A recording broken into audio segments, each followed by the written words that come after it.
than his neighbors, and it's got the votes in the ward. He was beaten by Dr. Kim, by the way, by a pretty substantial margin, about 62%. So that's the last I'll have to say about politics. No, I'll have a lot to say about politics, but the last I'll have to say about current politics tonight. I really worked on what I wanted to tell y'all tonight, because every time I do a talk, I feel like I've got to do a different talk and I've got to do a better talk. So I really thought long and hard. It was only the last few days that it really gelled. A talk that I hadn't myself finished researching and I had not given before. The title of this talk is Elsie and Eilse. If you're familiar with the diary, you know Elsie and her young husband are two of the most beloved characters in it. She is kind of like almost like the fairy godmother in the book. Opal visits her more times than anybody else, except the mama. And these two women really may have been the French connections, the source of the French that's in Opal Whiteley's diary. Elsie here in Cottage Grove, and Elise in Boston.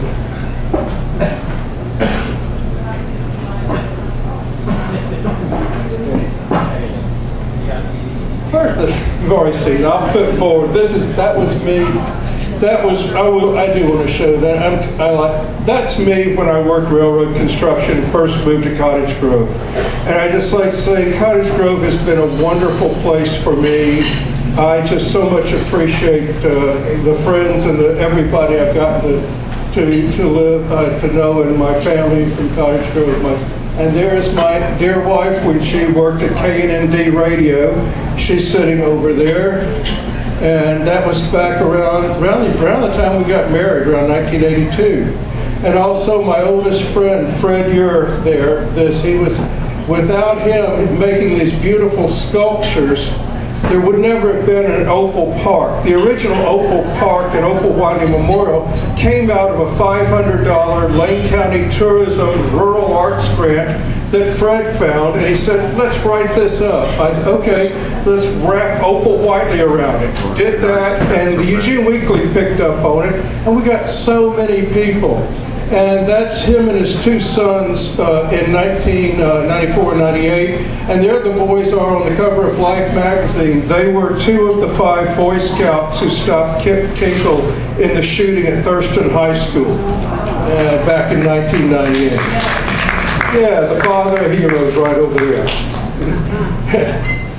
And I always like to give a short nod to people that have helped me a lot. There's so many people, but this man, John Wilson, was really one of the people responsible for turning me on to how to be a community historian and introducing me to lots of people who opened their doors, their memories, their picture albums. And this fellow here, Curtis Irish, out in Marcola. He picked up kind of where John Wilson left off, and I met him in Laurel Grove Cemetery, and there's a whole talk to how I met this man and his significance.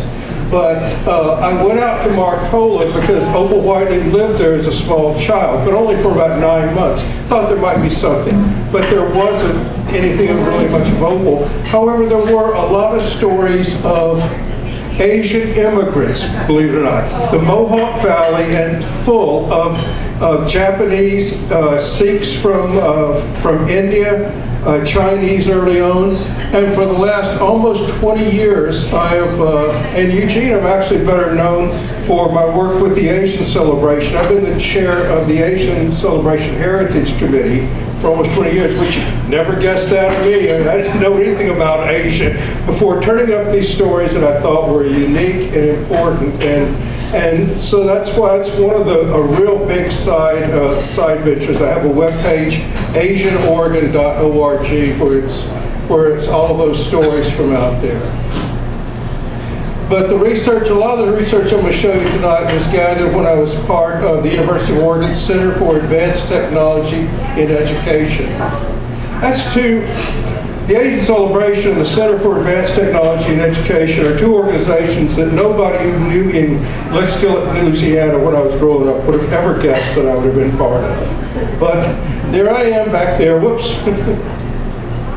Whoops.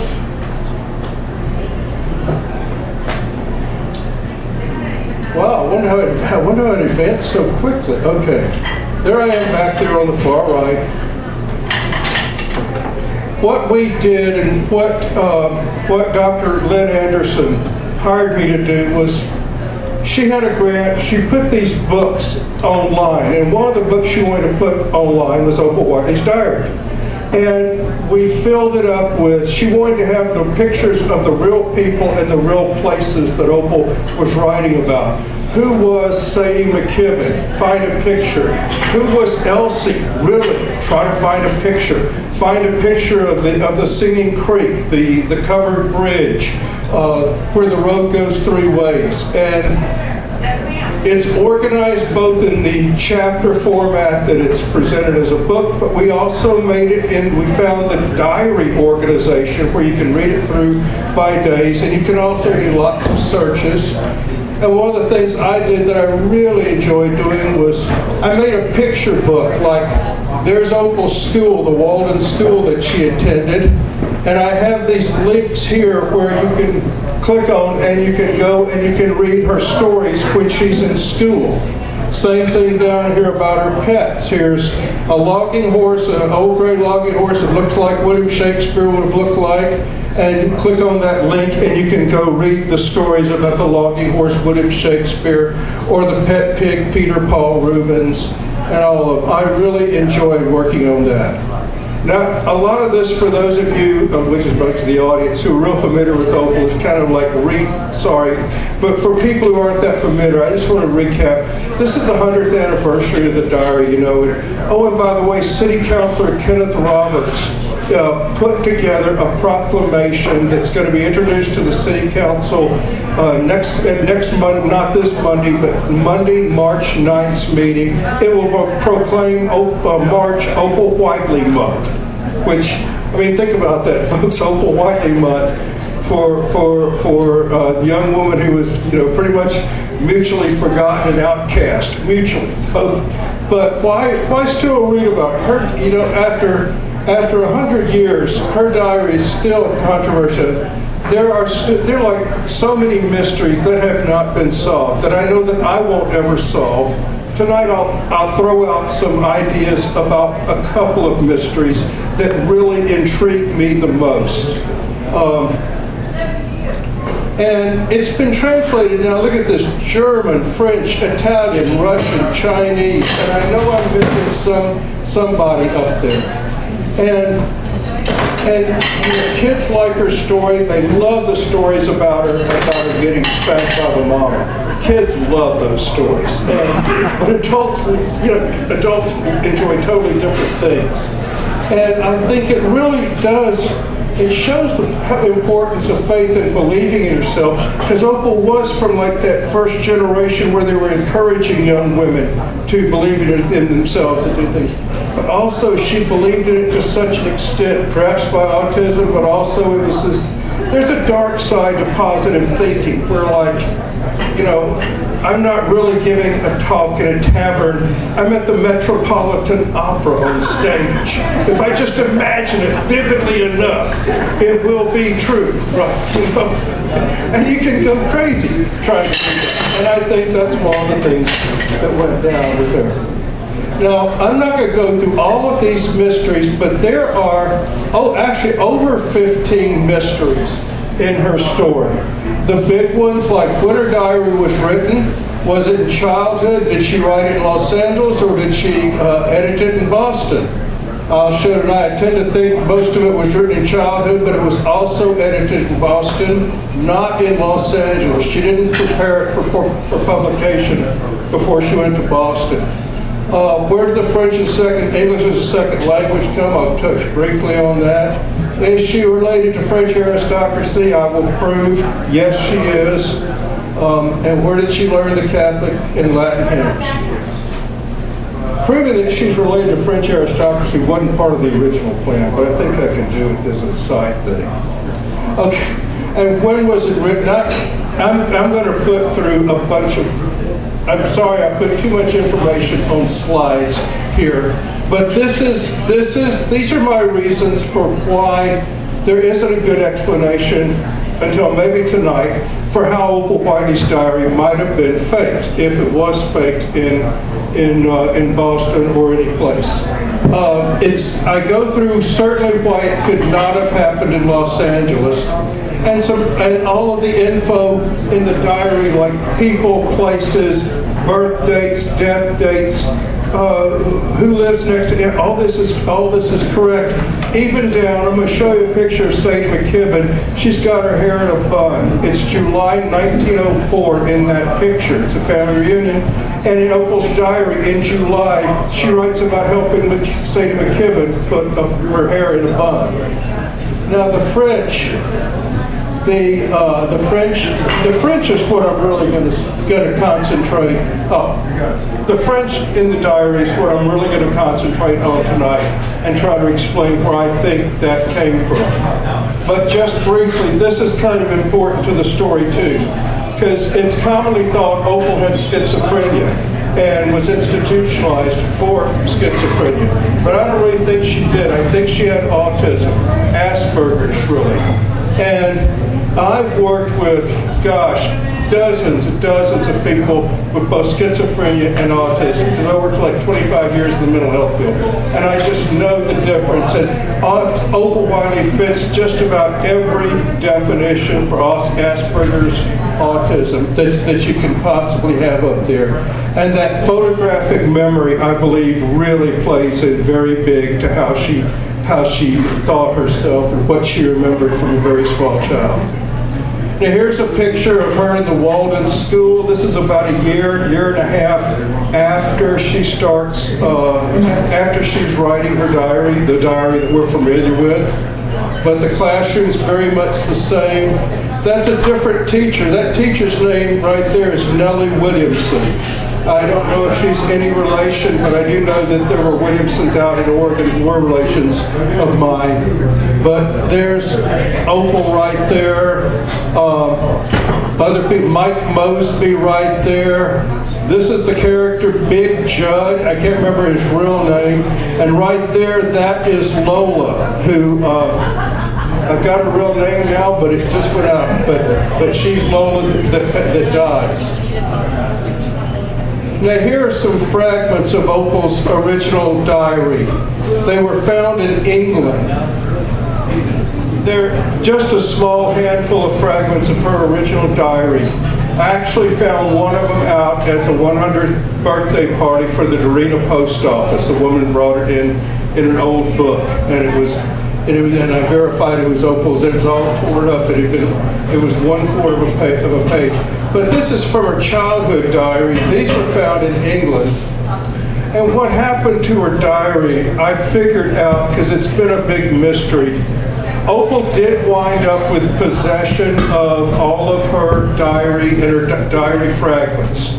Now, when she was institutionalized in 1948, an aristocratic woman, actually the woman responsible for her being institutionalized, she started paying the storage on Opal's things. She was hopeful that she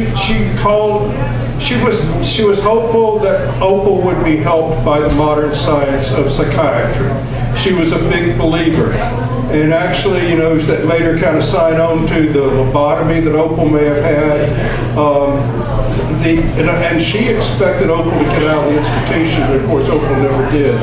But she died in the early 70s, and it was left to who pays for Opal's things? They turned to her. You pay for them. Opal said, no, I'm not paying for storage of my things because you put me in here. You pay for them. The net result is that there were a couple of teenage boys hired by a church to go through her things and find valuables. And they found tons and tons and tons of books.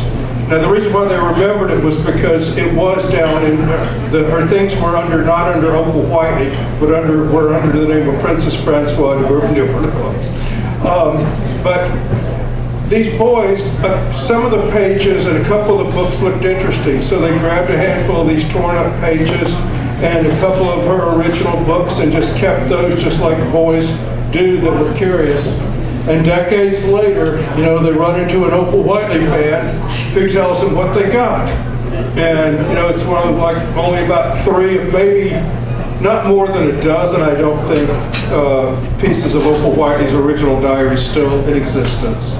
Now, I wanted to put this in because it is significant in when you're reading the diary. Oh, it doesn't come, you can't see, but the borning and going away days, like when she says it's the borning day of Pope Pius or the going away day of John Keats, that means that Pope Pius was born on this day, John Keats died on this day. Is she really all that in-depth and smart about world history and important people? No, she's using an almanac. There's an almanac in her home that she mentions, and every school used almanacs.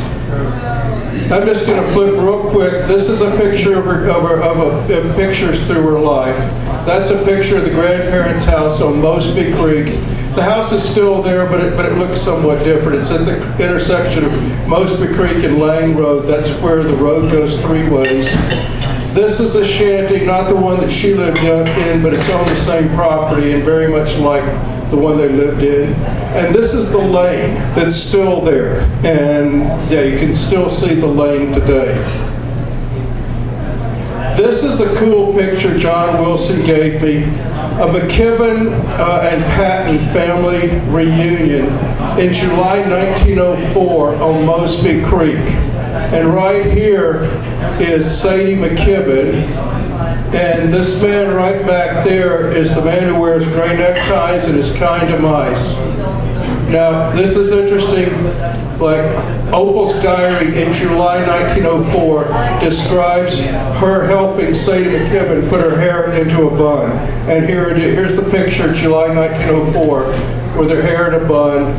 Here's George Miller in the 1905 family reunion photograph, and also in the 1920s. He wore gray neckties pretty much all. I've got like 5 photographs of him, and he's wearing a gray necktie in every single photograph. Now we're going to get to the real meat of this presentation. All the rest of that's been just kind of introduction. But now this is where I hope it gets really interesting. Oh, but first, Betsy Hartzell has not left Calapooya Books. It's Betsy Hartzell's birthday. Yeah. Betsy, you and your family have done a lot for Cottage Grove and this community. The bookstore, the Hodans, all the things that you've done and been involved in. So thank you for everything, Betsy. Sorry, I couldn't resist. She won't come out here. Betsy Hartzell, Calapooya birthday. Okay, so back to the series. This is a cover of the March 1920 Atlantic Monthly. This is the first 4 chapters of her book, and that is also very significant. That it's just the first 4 chapters. And Opal's story begins on page 4. It is the headline story of that issue of the Atlantic Monthly. The story of Opal, the very first thing on there. But, you know, and what I'm going to be talking about is the French in this diary. And what I'm going to show is how those first 4 chapters differ with the next 2, 5 and 6, that were published in the April edition of the Atlantic Monthly. But first, just to establish the plausibility of someone with French heritage being in Oregon, I want to show you, this is out of that responsible encyclopedia, Wikipedia, but there's over 30 French named places in Oregon. You know, places like Bonneville, Lafayette, Lacombe, LaGrande, Langlois, Lapine, Lyons, Mauer. I mean, just all these places that we just don't think about, but you look at a list and it really shows the contributions of early French explorers and French settlers here to Oregon. And I just put that in just to show that Oregon wasn't all, Oregon had a lot more than just the Scotch, Irish, and Germans. There were significant French Catholics here. Now the French in Opal Whiteley's diary. In the first 4 chapters, there's very little French. There's no angel father, there's no angel mother, no Catholic chants. Chapter 1, though, she uses French 3 times. She uses the word rivière for river. Now, rivière could be a child misspelling. I've never been convinced that that's deliberately written French. Rivière could mean any, a kid is misspelling river. Or just like, or heard it and just likes it, likes the sound.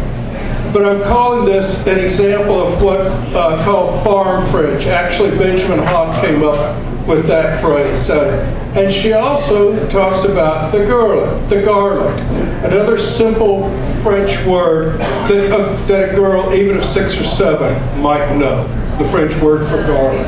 And I'll show you. Now, chapter 2 has no French whatsoever. Chapter 3, the only thing it has is the phrase, "Comme petit Francois." And by the way, Opal has a cousin named Opal Frances Hart. And when Ellery Sedgwick started to investigate her, Opal Frances Hart was the #1 name on the list of people he wanted talked to. Don't know why, except I just wonder if when I get a little further, the name Francois may be another simple French word. There's simple French words like those, and then much more complex French, I call it, like proper names, real places. Now, this is the last chapter in the March 1920 Atlantic Monthly. Peter Paul Rubens goes to school. And if you really want to have a nice experiment, we really want to get deep into this Opal Whiteley rabbit hole, read the first 4 chapters, which is only like 11 pages. They're very short. And then go to chapter 5. And you're going to be stunned with the difference. The first 4 chapters read more natural. You get to chapter 5 and suddenly the French just exponentially goes up. Now, interesting enough, Elsie, who was her aunt, but Elsie and her young husband are first mentioned in chapter 5. The Catholic chants don't come in until chapter 6. The mourning and going away days come in chapter 5. The first date is September 21st, which is several weeks after school would have begun. So maybe she's using the almanac from school. But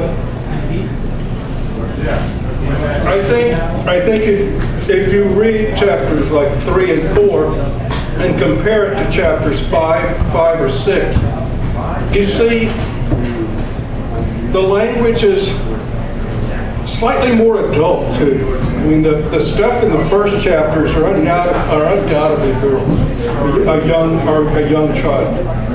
Now I'm going to introduce you to Elsie and her young husband. And if I ever write the book that y'all want me to write so much, this chapter will be subtitled Elsie and her young husband, The Aristocrats Next Door. Because Elsie and her young husband lived not more than maybe 60 feet away from, or 60 feet, 60 yards away from Opal. Very close, next door neighbors on the farm. This is her uncle, Walter Scott, her mother's brother, and his wife, their 2 children, Harold and Merle. Now, Lela Electa Garoutte, and his birth name, believe it or not, was Sir Walter Scott. You can find that in records, Sir Walter Scott. So Opal didn't completely come up with these creative names on her own. They were actually kind of a Scott family tradition.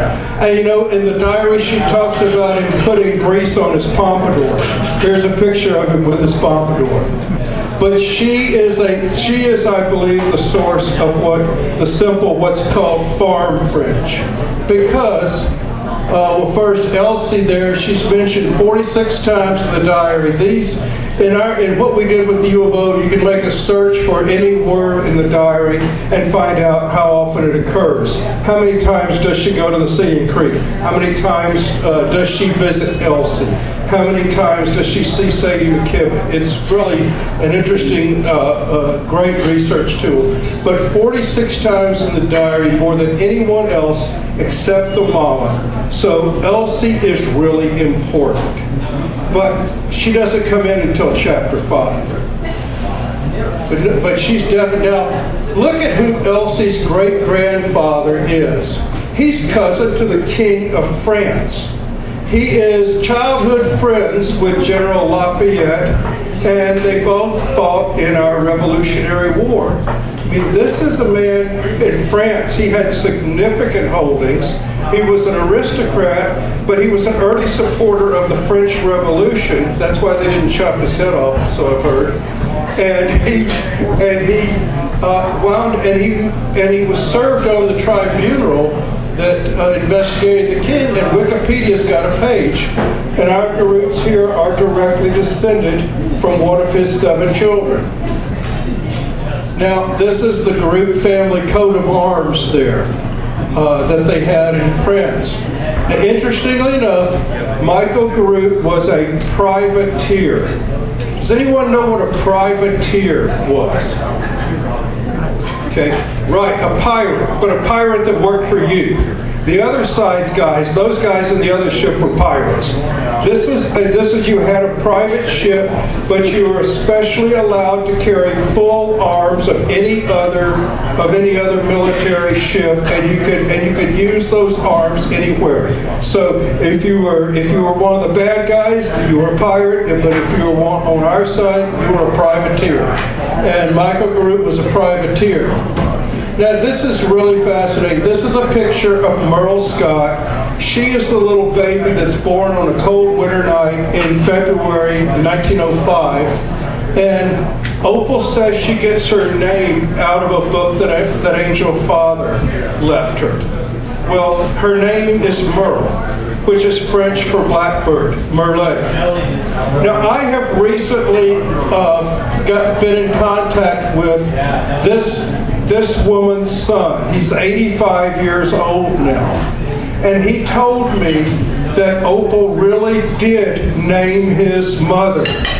He didn't know if it was out of a book, but Opal really did name his mother like she says. That's one of those stories I never really believed. I mean, here's a 7-year-old kid naming a child, but apparently she did.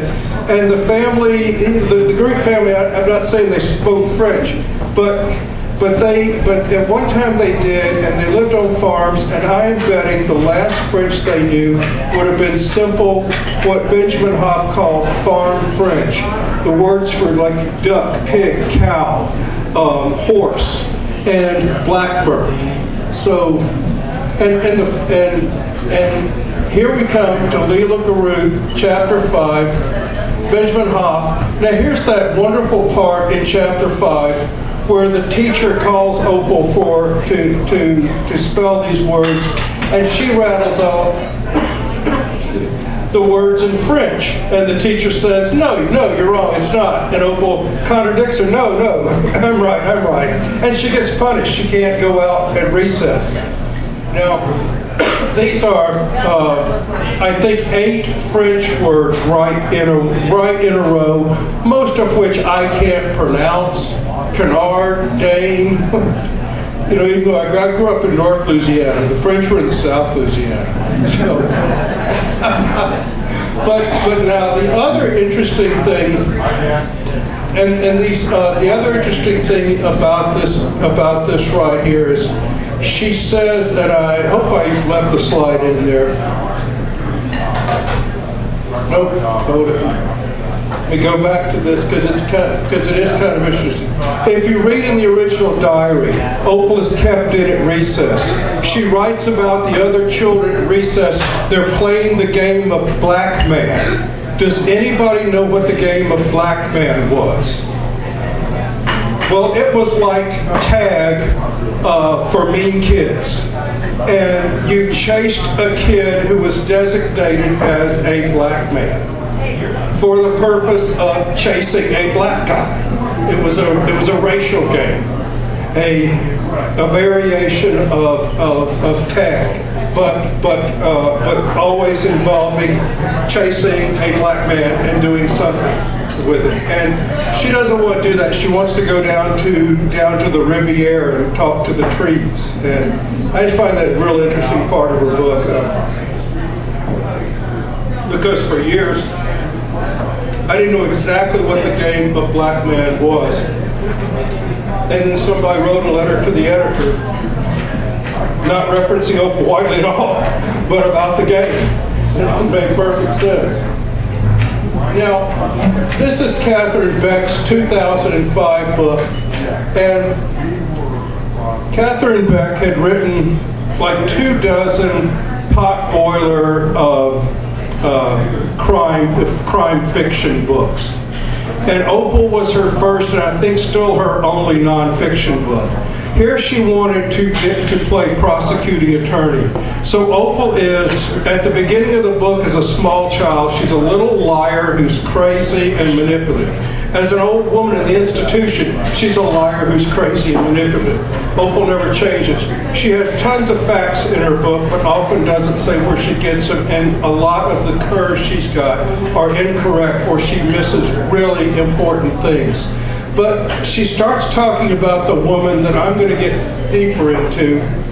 She got her on 7 pages. Elise Duane.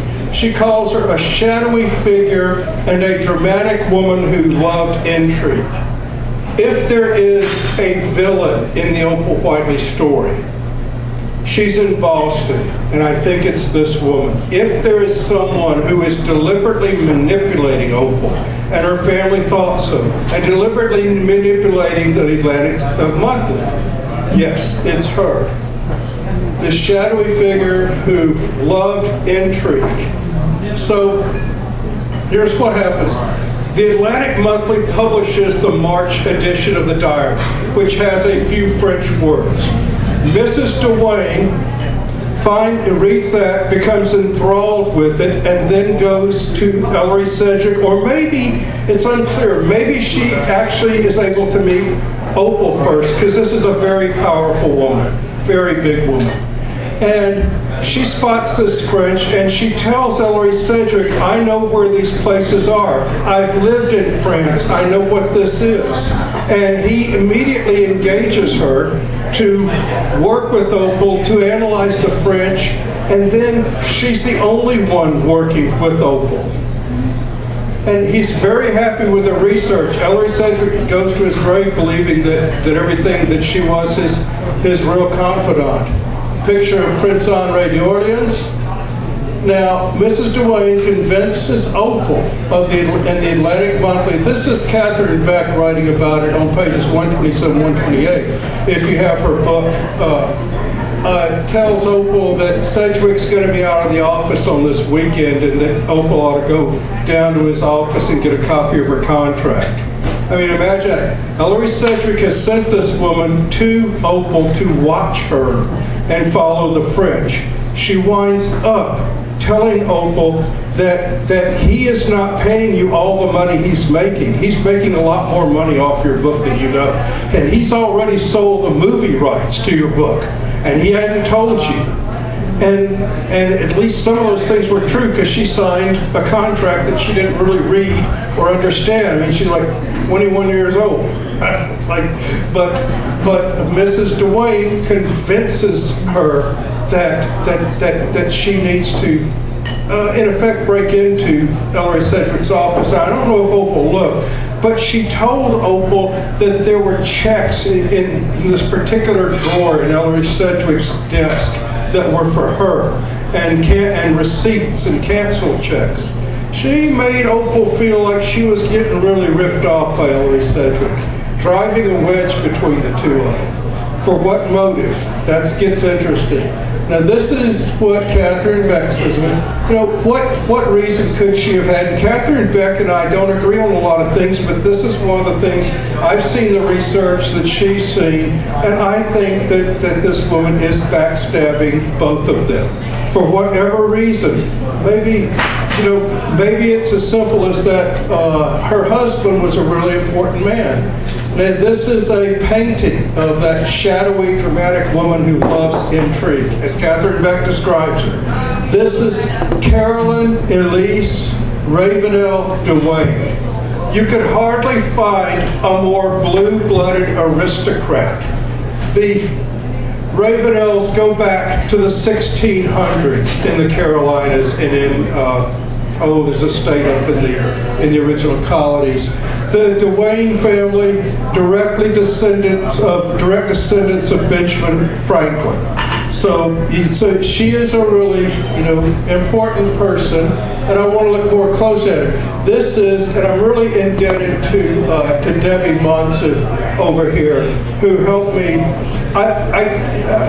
Debbie and I are volunteering over at the Gold Mining Museum at the Historical Society's Research Library on Thursdays, and I had collected this stuff, and frankly, just the last few days, and frankly, I didn't really trust putting it up here without somebody else looking at it and say, okay, I read this, yes, that's what I would interpret it as. Yes, we can look up this, and I thank you so much. You found some really key pieces of information, like here are the records that they print, like seems like every year. These are from the late 1800s. A history and genealogy of the Huguenot family of Ravenel. Keep your eye on that word Huguenot, because I think that becomes very significant. And this is the coat of arms of the Ravenel family, and they are an actual aristocratic family. They came to this country to escape religious persecution. And look at this, the family is still, I debated whether to show this slide, but the family is still very, very big. This is Mrs. Elise Ravenel Duane. Now, I believe the Duponts are also French Huguenots. But she was married to the governor of Delaware, 70s and early 80s, redecorated the governor's mansion in the French style. So this is a family that is proud of its French heritage and keeps it going. But let's talk about Mrs. Duane's husband, because I want to show you who was working with Opal. He is a scientist, a Harvard physicist. But he taught first at the University of Colorado, and their physics building is named for him. And he studied with Madame Curie in France, and in 1907. He invented an X-ray machine that was to help cure cancer.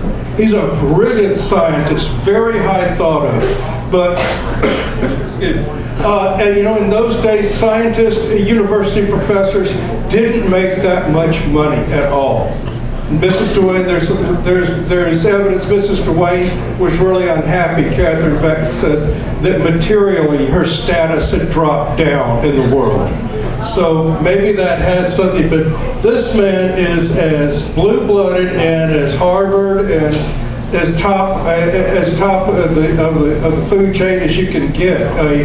A descendant of Benjamin Franklin.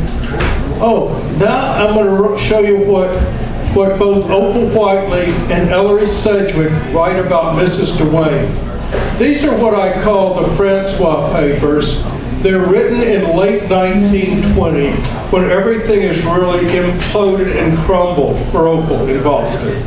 She writes them in third person. Nobody who's ever looked at these papers and the handwriting, and there's about 15 pages, has not been convinced this is Opal's handwriting, writing in third person as Francois. Sometimes she spells out Francois, sometimes she just uses it as an F. And it's clear in these writings that her mind is just going They're written all at one time, just in a breathless, wheels turning a mile a minute. And I want to show you a few of these pages because they're very significant. First of all, she meets Lord Grey of Faldoon in Thanksgiving 1919, and she says she's very happy.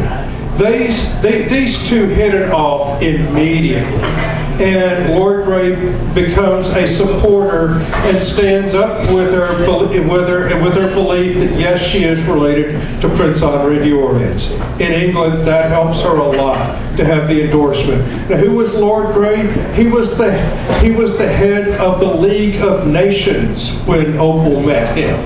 This isn't this is an important guy. He's in Boston trying to rally support for the League of Nations because it's crumbling. And later, after World War II that the United Nations was formed, but the League of Nations, it was first, and he was head of it, and it was crumbling. He was trying to save it. That's when he meets Opal Whiteley, and they really form a bond. But then, Christmas 1919, the Blue Bloods slap Opal. Opal is not allowed to attend holiday balls for young people except as the children's governess because she is illegitimate. Now, the significance of this, I think, is huge because think of how hard Opal had worked, had studied, all the things that she had done by this time. But no matter how hard she works, how good of a person she is, no matter what she does, she's illegitimate. And when you get to this level of society, it's just not accepted. Everything is built on legitimate marriage. And if you're an illegitimate kid at this level of society, it's just not the same world. And she is just brokenhearted. I believe this is what turns Opal into Francois. The Opal Whiteley I've come to know after 20 years, if you backstab her, she'll come back at you. I don't think she took this laying down. I think if she's going to be illegitimate, she's going to be somebody big and important. Illegitimate, like Prince Henri. That's my supposition. The hard evidence is lacking, but we know what happens with Opal after December 1919. Now they put together the diary between late November, and actually they're putting the diary all the way till June. While it's being serialized, it's in the Atlantic Monthly, it's still being put together. But here, this shadowy Mrs. Duane, Opal writes about her. She calls Mrs. Duane a great friend of Ellery Sedgwick and says he is not allowing Opal to see anyone else but Mrs. Duane. And this is the time he's got her in his mother-in-law's house. She's only seeing servants. They're watching her very carefully because they were trying to trap the French. And when Ellery Sedgwick, always, when he was asked, did the Atlantic Monthly watch Opal? Couldn't she have faked the diary when she was in Boston? He always had the answer, no, we watched her too carefully. She was watched every minute. It was Mrs. Duane, Elise Duane, as the main person watching Opal's work on the diary. Oh, I forgot to mention, I do think there's a method to how, let me jump back to her childhood diary and our Elsie, Lela Garoutte. There is a method for how Opal names people and animals in her book. And in this one, Elsie does not appear until the April issue. Elsie does not appear until Elise appears. That name. I think, and Elise is the French form of Elsie. And I think Opal named our Elsie after Mrs. Duane, Elise. She's not. Sedgwick has great trust in her, and he's not allowing anybody else to see it. Now here's Opal in her own handwriting and this is verified by Atlantic Monthly staff who were in the office. But Mrs. Duane convinces Opal that she's owed money, that Sedgwick has the money he hasn't told her. He also tells her that Ellery Sedgwick is investigating you. He's in contact with your enemies in Cottage Grove, which was true. He was trying to verify her story. But she gets her, Elise Duane gets Opal to go to Ellery Sedgwick's office when she knows he isn't there to get a copy of her contract. And that, I think, really makes the separation. And I haven't finished speculating, but what would Opal Whiteley's story be like without this conflict between her and Sedgwick? I think things might have worked out very, very differently. How? I'm not sure. Now, this is a letter from Ellery Sedgwick to Huntington Esquire, and he mentions Mrs. Duane in here. And it's clear from what Ellery Sedgwick writes in here, she is his trusted confidant.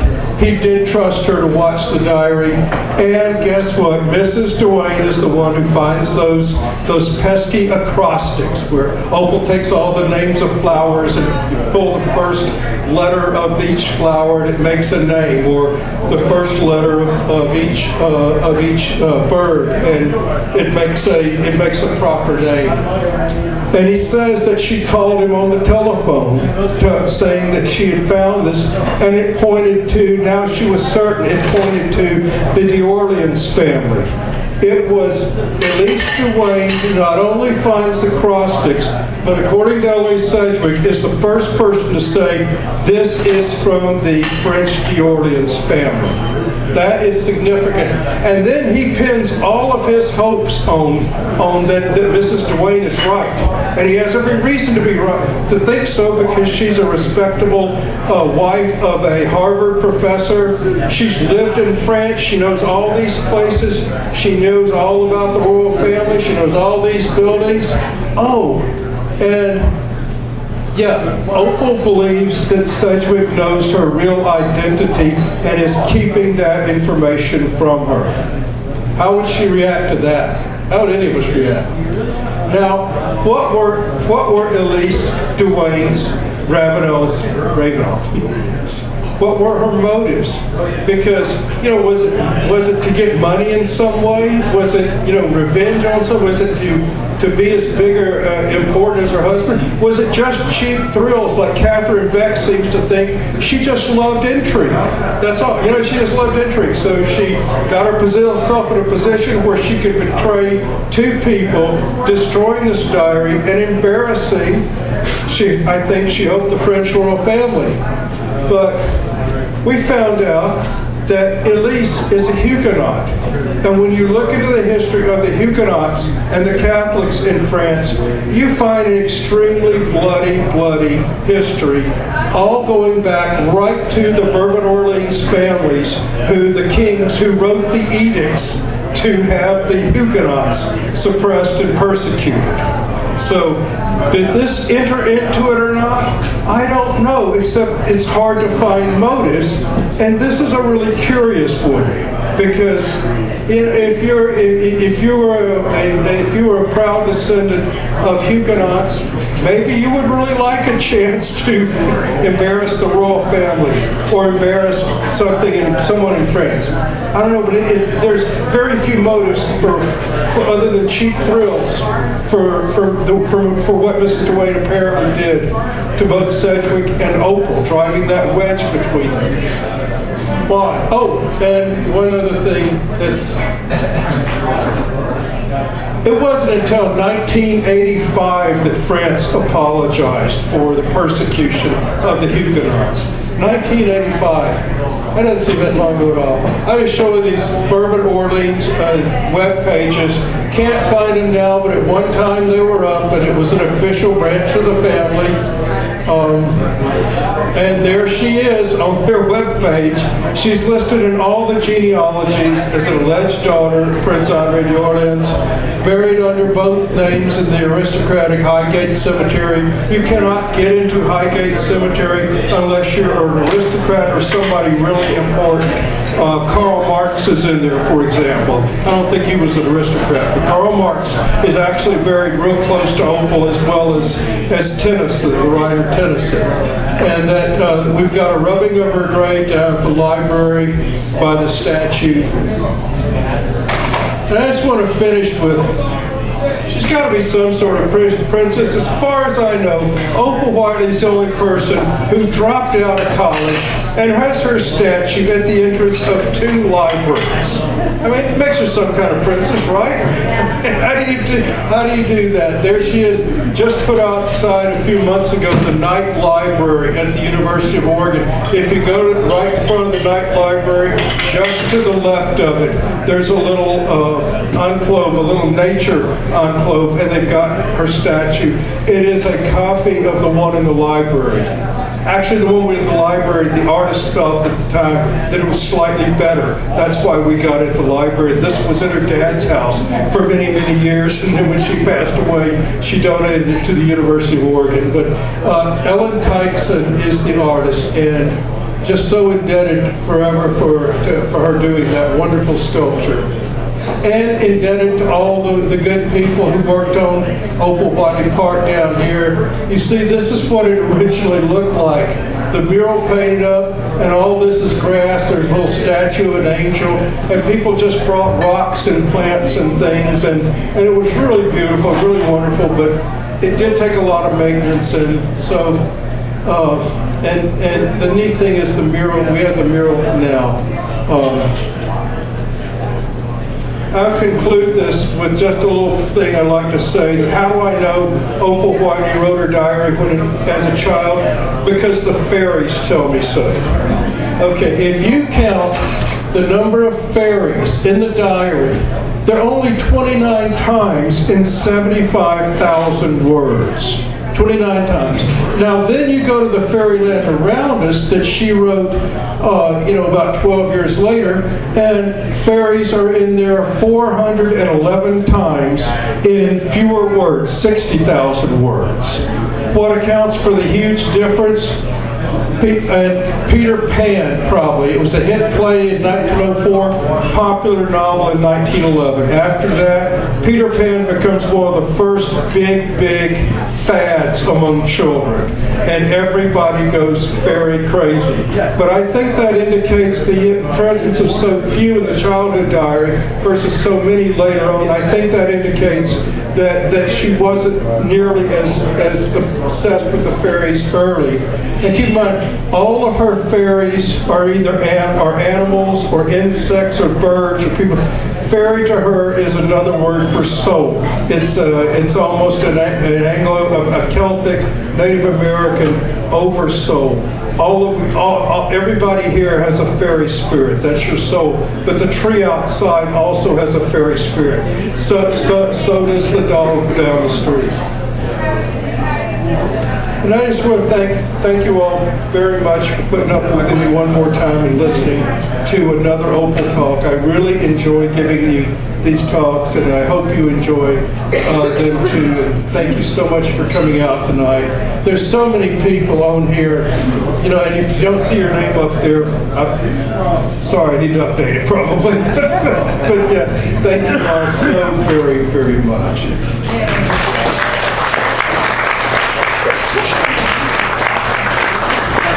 Do we see the trivia now, Molly? Okay, now we get to the trivia. Win a prize. This was hard because a lot of you already know a lot about Opal. So I had to put in things that people that I knew some of you did not know about Opal or her story. So there's a couple of hopefully hard ones in here.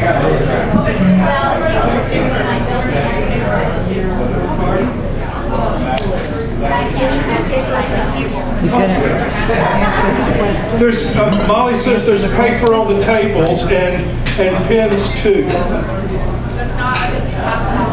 Yes, that you can answer. Paper and pencil on. And if anybody needs paper and pen, just holler up. And the first question is, what was the maiden name of Eilse Duane? The maiden name of Eilse Duane. And the second one, what did Opal use for her mourning and going away days? How did she figure out people's birth dates and death dates? The third, what did Michael Garoutte do in the Revolutionary War? What did Professor Duane teach at Harvard? What was Elise's, oops, I'm sorry, that's in there twice. Forget that. And this is incorrectly. Should be, what does Merle mean? The other question, I'm sorry, is in there twice. Shouldn't do it so rushed. This is but what does Merle or Merle mean?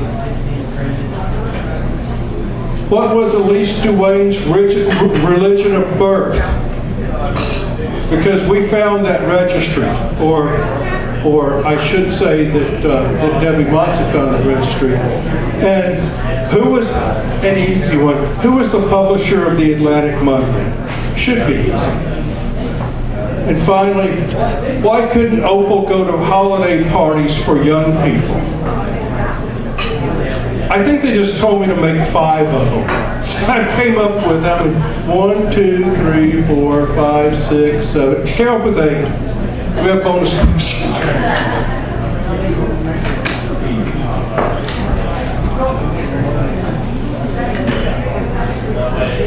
And I want to, you already shut it down, okay? Okay.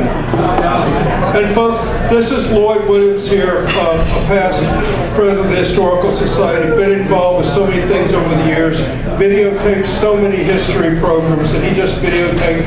I asked him to come down here, and I told him I'd buy him dinner for videotaping it, and I hope you got a good meal. Thank you, Lloyd. Thank you for all that you do for Cottage Grove history and for what you do. And again, thanks to everyone sitting at that table over there who were all